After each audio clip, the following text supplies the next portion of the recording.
अखिल गुरो भगवन् नमस्ते सर्वत्र गोविंद नाम संकीर्तनम गोविंद गोविंद सद्गुरुनाथ महाराज की जय श्रीमन्नारायणीयम 87వ दशकम कुशेलोपाख्यानम कुशेलनामा भवतस्स तीर्थ्यतां गतस्स सान्धीपनिमन्दिरे द्विजः त्वदेकराघेन धनादिनिस्पृहो दिनानि निन्ये प्रशमी गृहाश्रमे समानशीलापि तदीयवल्लभा तथैव नो चित्तजयं समेयुषि कदाचिदूचे बत वृत्तिलब्धये रमापतिः किं न सखा निषेव्यते इति ऋतोऽयं प्रियया क्षुधार्तया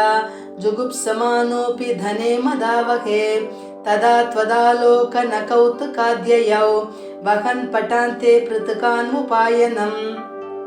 गतोऽयमाश्चर्यमयीं भवत्पुरीं गृहेषु शैभ्या भवनं समेयिवान् प्रविश्य वैकुण्ठमिवापनिर्वृतिं तवाति सम्भावनया तु किं पुनः प्रपूजितं तं प्रियया च वीजितं करे गृहीत्वा कथय पुराकृतम् अतिन्धनार्थं गुरुधारचोदितैः अपर्तुवर्षं तदमर्षिकानने प्रभाजुषोऽस्मात् पृथुकं बलादत प्रगृह्य मुष्टौ सकृताशिते त्वया कृतं नन्वियतेति सम्भ्रमात् रमा किलोपेत्य करं रुरोधते भक्तेषु भक्तेन समानितस्त्वया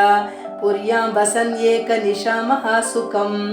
बता परेद्युर्द्रविणं विनाययौ विचित्ररूपस्तव कल्वनुग्रहः यदि ह्ययाचिष्य मदास्य तच्छुतो वदामि भार्यां किमिति व्रजन्नसौ त्वदुक्तिलीलास्मितमग्नधिः पुनः क्रमाद पश्यन् मणिदीप्रमालयं किं मार्गविभ्रंश इति भ्रमन् क्षणं गृहं प्रविष्टः स ददर्श वल्लभां सखी परीता मणिहेमभूषितां बुबोध च त्वत्करुणा महाद्भुतां सरत्नशालासु वसन्नपि स्वयं समुन्नमद्भक्तिभरोमृतं ययौ त्वमेव मापूरितभक्तवाञ्छितो मरुत्पुराधीश हरस्व मे गदान् नारायणाखिल गुरो भगवन् नमस्ते सर्वत्र गोविन्द नाम संकीर्तनं गोविन्द गोविन्द।